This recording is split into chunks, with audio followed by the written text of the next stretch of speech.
We like the word expectation because you have a desire and you have a belief, but sometimes your belief does not match your desire.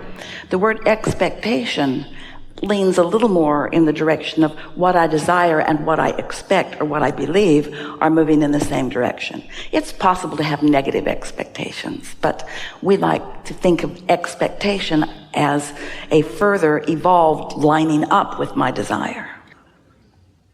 You are always receiving or living what you expect. And that's what we meant by two ways of knowing what you're radiating. You can tell by your mood or by how it feels, or you can wait till it gets there. Well, if you wait until it has arrived, if you're not keen to how your vibration mix feels, so you're not tending to it, then you may very well be attracting something that you don't want.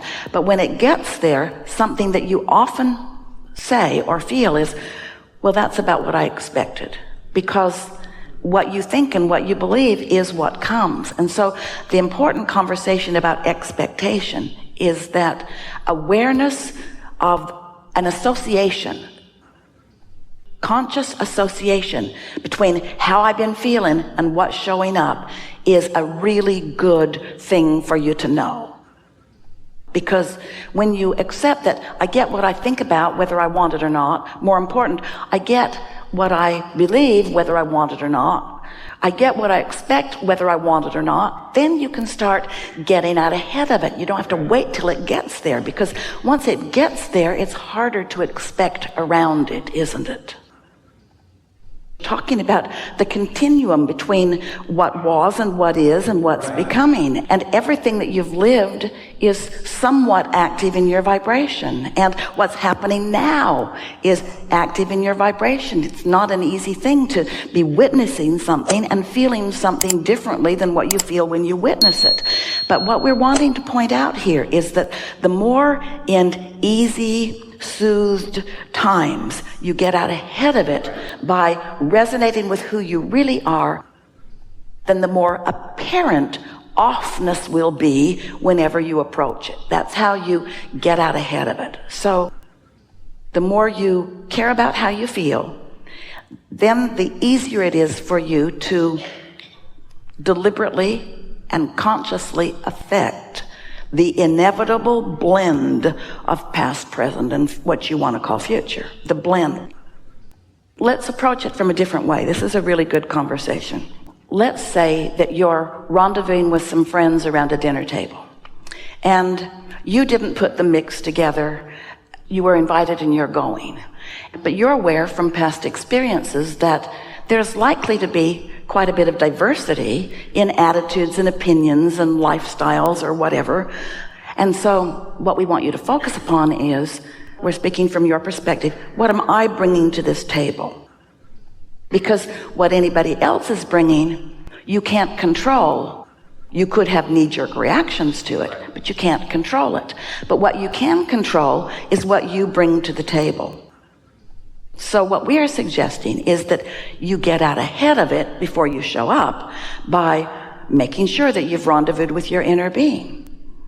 Segment and tend even. Make sure that you're tuned in, tapped in, turned on. Because when you're tuned in, tapped in, and turned on, you're not pushing against any diversity. You're not pushing against anything. You're just in alignment with what you're in alignment with. And so now the diversity around this table is not going to threaten you. It's going to be the stuff from which wonderful new conversations and evolution is going to come.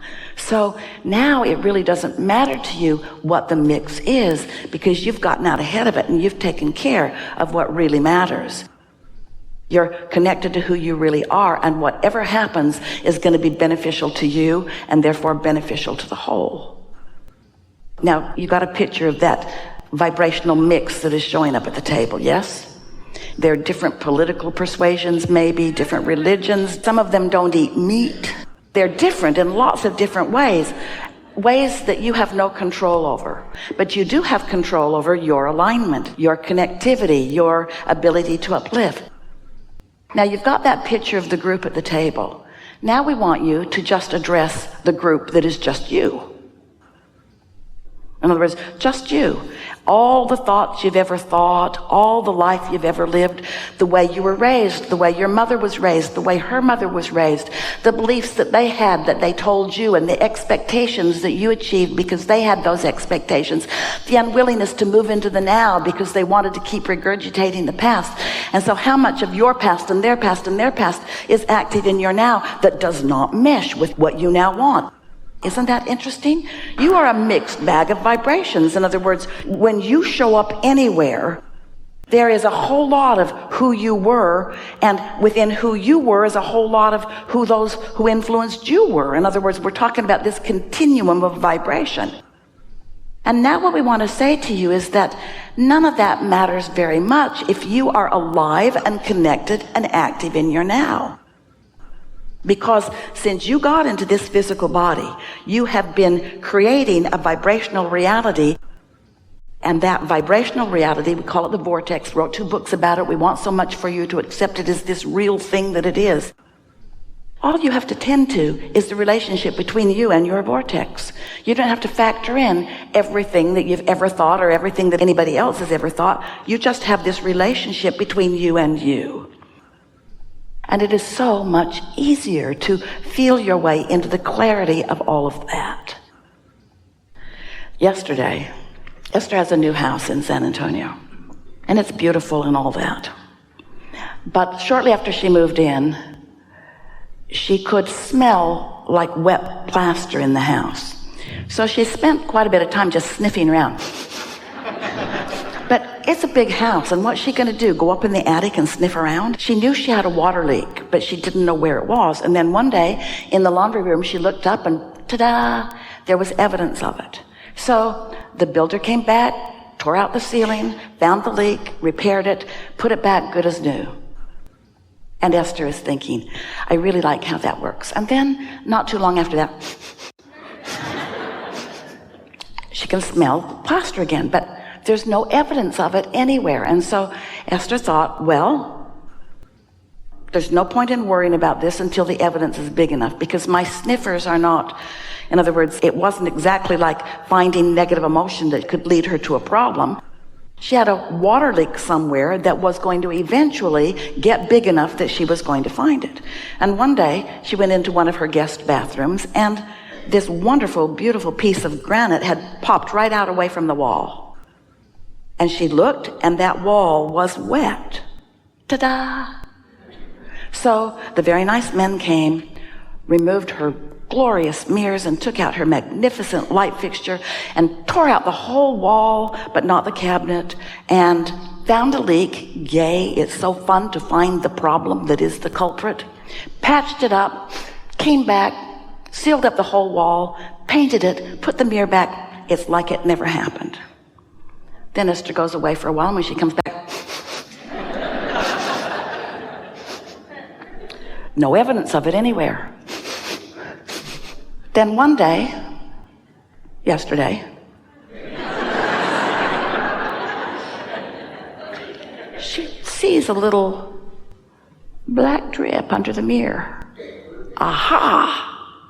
So nice to put my finger right on evidence of the problem. And so they came back, tore the wall out again, and no evidence of the leak, no evidence.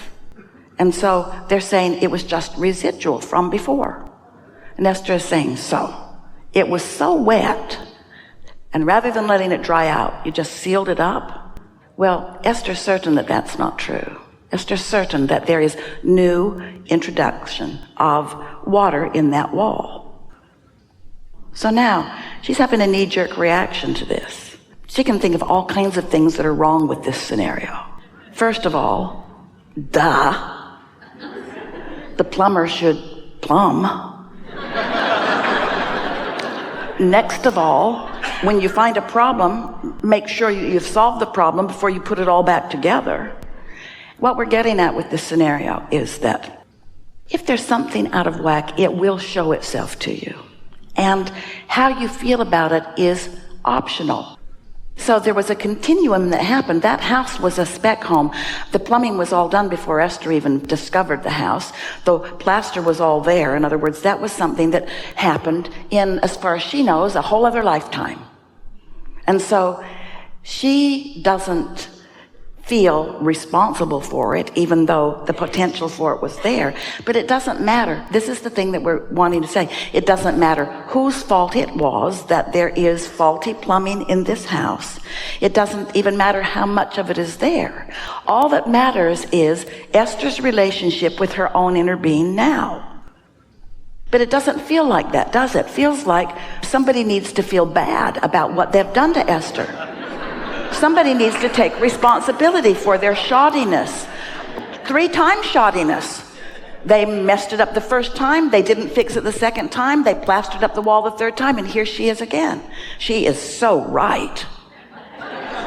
Let's take a vote. Don't you think she's right? Of course she's right.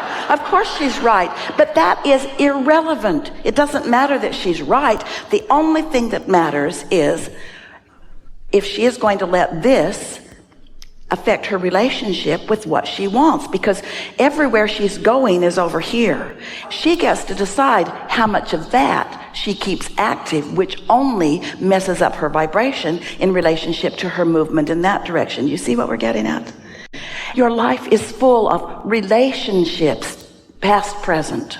There are all kinds of things that you have good reason to be having responses to. But if you can just accept that there's only one thing that you are wanting to tend to. Everything that you live causes you to put a rocket over here and improvement to take place. And the only thing that feels good is moving in the direction of your improvement. Once you understand that, then everything takes care of itself. We are thrilled with the idea of you really knowing the incredible power of non-resisted thought. Oh, a thought that you don't shoot yourself in the foot over. A thought that has no contradiction within you is a powerful thought. But now we want to change the word powerful to the pleasure, the incredible pleasure of non-resisted thought. Because when we guide you to the power of non-resisted thought, then if you're like most humans, you'll do the work to get hooked up, and then you'll use that awesome power to fix problems. And when you use that awesome power to fix problems, you introduce resistance into your equation. And now you don't have the incredible experience of non-resistant thought. You see what we're getting at? If you've been listening to us for a while, we've been talking about the stick. On one end of it is wanted, and on the other end of it is the absence. And whenever a subject is activated, you can tell by the way you feel what your proclivity is, which end of the stick is your default go-to. Just meaning what you expect, just meaning how you usually think about that. And often, how you usually think about something is not helpful. And yet, law of attraction perpetuates how you think about it. So, what do? This continuum of life, my mother felt that way, and I feel this way, and therefore law of attraction brought me evidence that compounds my thinking this way, and now, Abraham, you just want me to think another way? Yeah, pretty much. Well, how do I do that? Well, you have to find some way of detaching from your usual vibrational point of attraction about something. You're born sort of selfish, and then you're taught that you should really care about other people. And we're not teaching you not to care about other people. We're just asking you to care about your connection before you even consider other people. Because if you don't take time to care about your connection, you don't have anything to give them anyway. And so, connection first. So that's what we mean by getting out ahead of it. You got to get out ahead of that. You've got to stop being a reactor to what's happening. You got to get out of it and do something about your vibration that then causes a reaction. You see what we're getting at? Yeah. No. Really good.